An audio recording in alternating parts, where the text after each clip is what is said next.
ধন মানুষের জীবনের সবথেকে বড় প্রয়োজনীয়তা, সেই অস্ত্র যার দ্বারা মানুষের জীবনের অনেক সংকট দূর করে দেওয়া যেতে পারে, সেই মাধ্যম যার দ্বারা সংসারের সমস্ত জাগতিক সুখ স্বাচ্ছন্দ্য লাভ করা যেতে পারে। কিন্তু ধনের দ্বারা আমরা সব কিছু লাভ করতে পারি না। জাগতিক স্বাচ্ছন্দ্য আমরা লাভ করতে পারি, কিন্তু সুখ লাভ করতে পারবো না। সুখের উপকরণ আমরা লাভ করতে পারি, কিন্তু সুখের অনুভূতি লাভ করতে পারবো না। আনন্দ, সন্তোষ, প্রসন্নতা এগুলো ধন দ্বারা লাভ করা যায় না। কিন্তু হ্যাঁ, আনন্দ, সন্তোষ আর প্রসন্নতার সাথে যদি কোনো কাজ করেন তাহলে অবশ্যই ধন লাভ করবেন। তাহলে আসুন আর এই প্রসন্নতার সাথে বলুন, রাধা রাধা। মানুষ শুধুমাত্র দুই ধরনের ব্যক্তির সামনেই নত হন। একজন হলেন তিনি যাকে তিনি সম্মান করেন, আর আরেকজন যাকে তিনি ভয় পান। এবার কোনো ব্যক্তি যদি আপনার সামনে নত হন তাহলে তার পেছনের কারণ কি? আপনার প্রতি সম্মান নাকি আপনার প্রতি ভয়? সেটা আপনাকেই বুঝতে হবে। যদি আপনি এমন মনে করেন যে তাতে কি যায় আসে, ভয় হোক বা সম্মান, কেউ আমার সামনে নত তো হচ্ছেন, যদি এটা আপনার চিন্তা ভাবনা হয় তাহলে আপনাকে মনে করিয়ে দিই, এই সময় বদলাতে বেশি সময় লাগে না। আজ যে ব্যক্তি আপনাকে দেখে ভয় পাচ্ছে, কাল এই ভয়ের সমাপ্তিও ঘটতে পারে। আবার এমনও হতে পারে যে তার কাছে অত্যাধিক শক্তি চলে এলো। অনেক কিছুই হতে পারে। তাই মনে রাখবেন, যে মাথা ভয়ের কারণে নত হয় তা সময় এলে সবার আগে বিরোধিতা করতে পারে, আর যে মাথা সম্মানের কারণে নত হয় আপনার জন্য নিজের শিরচ্ছেদও সে করতে পারে। তাই সকলকে আপন করে নিন, কিন্তু ভয় প্রয়োগ করে নয়। কর্ম করুন এবং সম্মান অর্জন করুন। শুধু এটাই করুন আর আমার সাথে ভালোবেসে বলুন, রাধা রাধা। আমাদের জীবনে গুরুজনেরা, জ্ঞানী মানুষজন সবসময় একটা কথা বলেন, ধৈর্য ধরো। শুধুমাত্র দুটো শব্দ, কিন্তু কতটা বিশাল সেটা বোঝার চেষ্টা করুন। ছোট একটা অস্ত্র হাতে নিন এবং একটা বিশাল পর্বতে নিরন্তর প্রহার করতে থাকুন। ধৈর্য ধরে সেই কাজ করতে থাকুন। এমন একদিন আসবে, এই বিশাল পর্বতে আপনি একটা পথ তৈরি করবেন। কোনো ধনুর্ধর যখন নিজের বিদ্যা অর্জন করেন তখন তাকেও ধৈর্য ধরতে হয়, তার নিজেকে সময় দিতে হয়, তবেই সে ধনুর্বিদ্যা শিখতে পারে।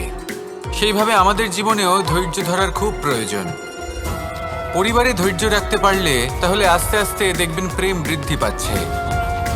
সমাজে যদি ধৈর্য রাখতে পারেন তাহলে আস্তে আস্তে এই সমাজ আপনাকে সম্মান করবে। যদি নিজের জীবনে ধৈর্য রাখতে পারেন তাহলে নিজে থেকেই আত্মবিশ্বাস বাড়বে, নিজের বিকাশ হবে। জীবনে সবই সম্ভব যদি ধৈর্য রাখতে পারেন। হয়তো আস্তে আস্তে হবে, কিন্তু হবে অবশ্যই। শুধু ধৈর্য রাখুন, কারণ ধৈর্যই সবথেকে বড় পুঁজি। আসুন আর আমার সাথে ভালোবেসে বলুন, রাধা রাধা। কোনো এক সময়ের ঘটনা এটা। মা এবং বাবা হাটে গিয়েছিলেন। তখন আমি আর দাদা গিয়েছিলাম গরু চড়াতে। আমরা বাড়ি ফিরে এলাম, আর মা সেই সময় একটা কাজ করতেন। যখনই হাটে যেতেন দরজা তালা বন্ধ করে যেতেন। উনি খুব ভালো করে জানতেন যে যদি ওনার এই মাখন চোর সঠিক সময় পৌঁছে যায় তাহলে এক ফোঁটাও মাখন আর অবশিষ্ট থাকবে না। এবার ঘটনা কিছুটা এরকম হলো যে মা আর বাবা মাঝে মাঝে হাটে যেতেন, তাই মাঝে মাঝেই দরজা তালা বন্ধ করতে হতো। যখন মা আর বাবা ফিরে এলেন তখন বাবা ভুলে গিয়েছিলেন যে এই চাবির গোছা থেকে ঠিক কোন চাবিটা দরজার তালা খোলার জন্য উপযোগী। উনি চেষ্টা করতে শুরু করে দিলেন। একটার পর একটা চাবি দিয়ে উনি চেষ্টা করতে থাকলেন, কিন্তু সেই দরজার তালা তো খুলতেই চাইছিল না। ওনার মাথা থেকে ঘাম পড়তে শুরু করলো। তখন মা বললেন যে তালা ভেঙে দেওয়া যাক। মা চলে গেলেন, আর বাবা বললেন, না না দাঁড়াও, আর কিছু চাবি বাকি আছে, এটা হয়তো খুলতে পারবো। মা হাতুড়ি নিয়ে চলে এলেন সেই তালা ভাঙার জন্য, আর তখনই বাবা শেষ চাবিটা প্রয়োগ করলেন আর দরজার তালা খুলে গেল। যদি উনি চেষ্টা না করতেন তাহলে এই তালাটাও ভেঙে যেত আর চাবিটাও নষ্ট হয়ে যেত, ঠিক কিনা? এবার এই ঘটনাটা আমি দেখেছিলাম। আর আমার মনে হলো যে কখনো কখনো এই চাবির গোছার মধ্যে থেকে শেষ চাবিটাও কিন্তু জীবনের দরজা খুলে দিতে পারে। সেজন্য আপনি যদি জীবনে সাফল্য লাভ করতে চেষ্টা করেন, নিজের লক্ষ্যে পৌঁছতে চান, তাহলে হার মানবেন না। হয়তো দেখবেন আপনার পরবর্তী প্রচেষ্টা বা এই অন্তিম প্রচেষ্টা আপনাকে সাফল্যের পথে নিয়ে গেল। তাই নিরন্তর প্রচেষ্টা করতে থাকুন, জীবনে সাফল্য লাভ করুন, আর আমার সাথে ভালোবেসে বলুন, রাধা রাধা। মানুষ নিজের জীবনে সেই সব কিছু লাভ করতে পারে যা সে কামনা করে। শুধু প্রয়োজন হলো ইচ্ছে এবং সিদ্ধান্তের। এবারে ইচ্ছে আসলে কি? সেটা হলো এই মনে প্রকট হওয়া একটি ভাবনা, একটি আবেগ। শুধু তা দিয়ে কিছুই হয় না। যখন সেই ইচ্ছের সাথে দৃঢ় প্রতিজ্ঞা জুড়ে যায়, তখন বিষয়টা এগোতে থাকে। একটা উদাহরণ দিই, ধরুন আপনি মরুভূমিতে আছেন এবং আপনি মধুর জল পান করতে চান। এটা হলো শুধুমাত্র আপনার মনের একটি ইচ্ছে।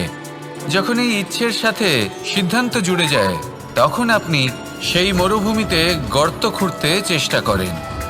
আর যখন এই সিদ্ধান্তের সাথে নিষ্ঠা জড়িত হয়, তখন আপনাকে সেই জল লাভ করার থেকে কেউ বাধা দিতে পারে না। ইতিহাস এটার সাক্ষী, যিনি নিশ্চিত করেছেন তিনি সেই সব কিছু লাভ করেছেন যা তিনি লাভ করতে চেয়েছেন। সেই জন্য ইচ্ছে থাকা খুব দরকার, কিন্তু তাকে সিদ্ধান্তের সাথে জুড়ে নিন, সিদ্ধান্তকে নিশ্চিত করে ফেলুন, সব কিছু লাভ করবেন। আর তখন এই মন প্রসন্ন হয়ে বলবে, রাধা রাধা। বনের মধ্যে যদি আপনি কোনো বিষাক্ত সাপ দেখেন, তাহলে কি করবেন? আপনি তখনই তার থেকে দূরে পালাতে চেষ্টা করবেন। আর এটা কেন করবেন? নিজের রক্ষার্থে। এই কথা আমি নয় মেনে নিলাম, কিন্তু নিজের জীবনে এটা করেন না কেন? আপনি যেখানেই যান, যে স্থানেই যান না কেন, প্রত্যেক সময় প্রত্যেক মুহূর্তে এমন বিষাক্ত সাপ আপনি অবশ্যই খুঁজে পাবেন। আর সেই সাপ নয় যাদের আপনি বনে খুঁজে পাবেন, এরা হলো সেই সাপ যা আপনাকে পাপ করতে বাধ্য করবে। আপনার অন্তরের বাসনা, ক্রোধ, অহংকার, লোভ, ঈর্ষা এদের বৃদ্ধি ঘটাবে।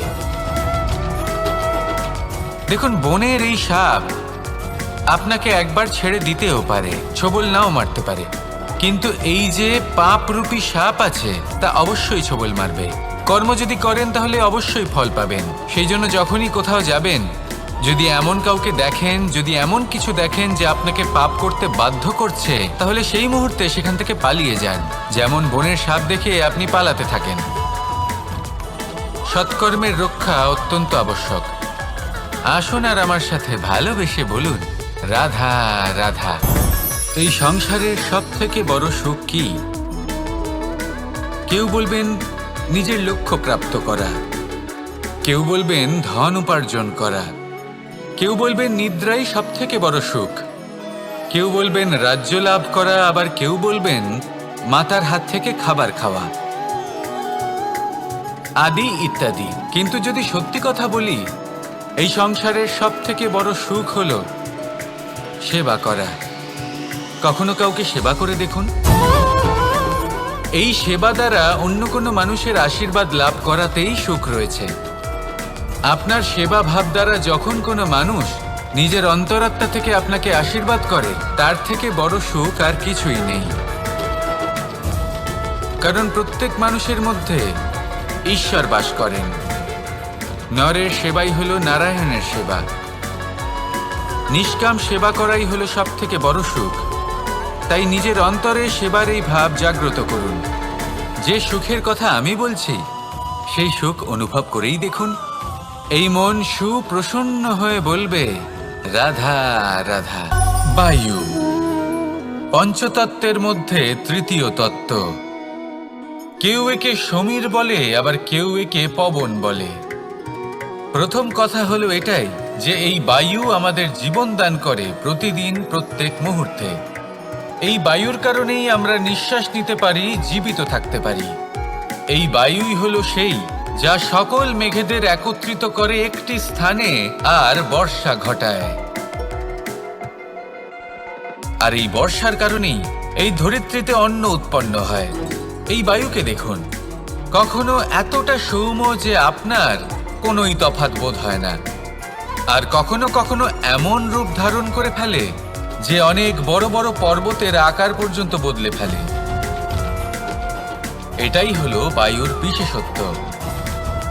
বায়ু শেখায় যে সময়ের সাথে সাথে বইতে থাকো, সকলকে জীবন দান করো, সকলকে সাহায্য করো, কিন্তু যখন বিপদ সামনে আসবে তখন দৃঢ় হয়ে সম্মুখীন হও।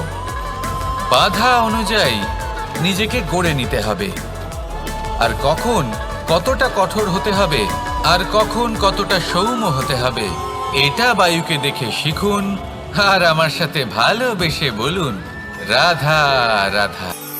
এই সংসারের আরম্ভ থেকে এখনো পর্যন্ত এবং ভবিষ্যতেও একটা যুদ্ধ আছে যা হয়ে চলেছে, চলতেই থাকবে।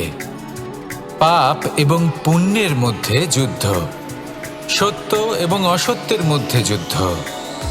এই যুদ্ধ চলেই আসছে, আর এই যুদ্ধে যারা লড়েন তাদের আমরা সবসময় জয় জয়কার করি, আর যারা এই জয় জয়কার করেন তাদের প্রত্যেকের একটা বিশেষ গুরুত্ব থাকে। যখনই কোনো যোদ্ধা যুদ্ধক্ষেত্রে ক্লান্ত হয়ে পড়ে, শক্তিহীন হয়ে পড়ে, তখন এরা জয় জয়কার করে, শঙ্খ বাজাতে থাকে, সেই যোদ্ধাকে অনুপ্রেরিত করে, শক্তি এবং সাহসে ভরিয়ে তোলে, আর তখন সেই যোদ্ধা সেই যুদ্ধকে এগিয়ে নিয়ে যেতে পারে। যখন শ্রীরাম লঙ্কা যাত্রা করার জন্য সেতু তৈরি করছিলেন, তখন একটা ছোট্ট মিষ্টি কাঠবিড়ালি নিজের মুখে মাটির টুকরো বয়ে নিয়ে গিয়ে তার সাধ্যমতো তাকে সাহায্য করছিল। শ্রীরাম দেখলেন এবং বললেন যে ও তো সবার মনোবল বৃদ্ধি করছে, সবাইকে প্রেরিত করছে। ও বলল যে আমি এত ছোট হয়েও যদি এই কাজ করতে পারি, তাহলে আপনারা সবাই কেন পারবেন না? এটাই হলো সেই সকলের মাহাত্ম্য, যারা জয় জয়কার করেন, অনুপ্রেরিত করেন, সাহস যোগান। ওনারা সেই ব্যক্তি যারা একজন যোদ্ধার মধ্যে যুদ্ধকে জয় করার শক্তি প্রদান করেন। আসুন আমার সাথে ভালোবেসে বলুন রাধা রাধা।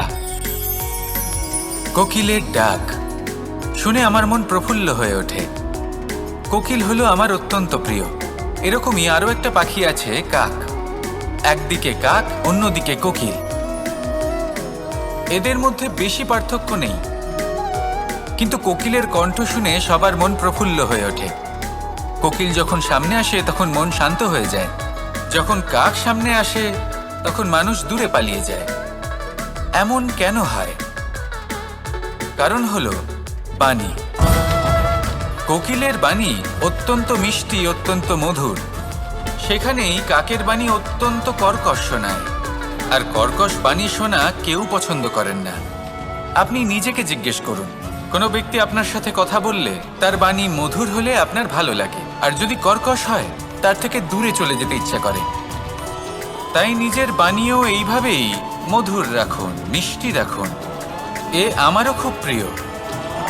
আর এটা তখন হয় যখন মনে প্রেম থাকে। মনের মধ্যে প্রেম জাগ্রত করুন, বাণী নিজে থেকেই মধুর হয়ে যাবে, আর কৃষ্ণ নিজে থেকে আপনার কাছে আসবে আর আপনার সাথে বলবে কি রাধা রাধা। যখন সূর্যের অত্যাধিক তাপের কারণে এই ধরিত্রী শুষ্ক হয়ে যায়, তখন প্রতিবিম্ব আমরা এইভাবে দেখতে পাই। আমরা কোথাও দূরে তাকালে আমাদের মনে হয় সেখানে জল রয়েছে। আমরা যখনই কাছে গিয়ে দেখি তখন দেখি যে সেখানে জলই নেই। তারপর যেই আমরা পেছনে ফিরে তাকাই, আমরা দেখি যেখান থেকে আমরা এসেছি সেখানে জল পড়ে রয়েছে। এবার এই যে মরুতৃষ্ণা, তা কিন্তু শুধুই ভূমিতে নয়, আমাদের ভাবনা চিন্তার সাথেও এটাই হয়ে থাকে, অনেক সময় হয়ে থাকে। যে ব্যক্তি জল লাভ করার আশায় বসে থাকে সে কখনোই জল লাভ করতে পারে না, কিন্তু যে ব্যক্তি জল লাভ করার আশায় নিরন্তর পরিশ্রম করতে থাকে, ঘাম ঝরায়, সেই ব্যক্তি কোনো মরুভূমিতেও জল লাভ অবশ্যই করে। জীবনে যদি আমরা বড় কিছু লাভ করতে চাই তাহলে নিরন্তর পরিশ্রম করতেই হবে। পরিশ্রমের এই মনোভাব অত্যন্ত গুরুত্বপূর্ণ। এই মনোভাব আর দৃষ্টিভঙ্গি এ হলো অন্তরের গুণ। রূপ এবং প্রসাধন এগুলি হলো বাহ্যিক আবরণ। যে ব্যক্তি রূপের কারণে আপনাকে ভালোবাসে তা প্রকৃত ভালোবাসা নয়, কিন্তু যে ব্যক্তি আপনার আবেগ এবং মানসিকতার জন্য আপনাকে ভালোবাসে তাই হলো প্রকৃত ভালোবাসা। তাহলে এই কথাটা মনে রাখুন আর আমার সাথে ভালোবেসে বলুন, রাধা রাধা। আমার অনেকগুলো নাম আছে আর তাদের মধ্যে একটি হলো যুদ্ধ বিমুখ। এই কথা আপনারা সবাই জানেন। দাদাও আমাকে বলেছেন যে তুমি এরকম কিভাবে যুদ্ধক্ষেত্র থেকে মুখ ঘুরিয়ে পালাতে পারো কানাই। দেখুন, যেটা সময়ের দাবি ছিল আমি সেটাই করেছি।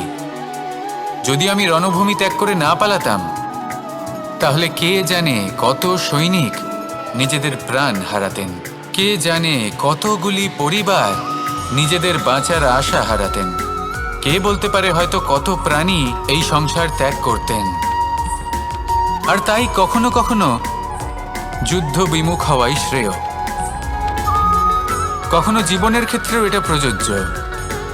যদি দূরে চলে গেলে আপনার সম্ভাবনা বৃদ্ধি পায় তাহলে দূরে চলে যান। দূরে চলে যান সেই সকল ব্যক্তিদের থেকে যারা কথায় কথায় আপনাকে অপমান করেন, আপনার নিন্দা করেন, আপনাকে বাধা দেওয়ার চেষ্টা করেন, আপনাকে ছোট করেন। কারণ তাদের সাথে থেকে, সেই সকল ব্যক্তিদের সাথে থাকলে যারা আপনার মূল্য বোঝেন না, আপনি নিজের আত্মসম্মান, নিজের আত্মবিশ্বাস, নিজের ব্যক্তিত্বকে নত করে ফেলবেন।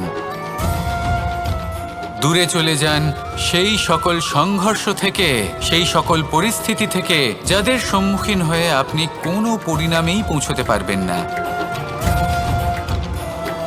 যদি আপনি এইভাবে যুদ্ধ বিমুখ হয়ে উঠতে পারেন, যদি এই প্রবৃত্তি আপনি নিজের মধ্যে জাগ্রত করতে পারেন, তাহলে আপনার সামনে সেই যুদ্ধ চলে আসবে যাতে বিজয় লাভ করে আপনি নিজের অস্তিত্ব খুঁজে পাবেন।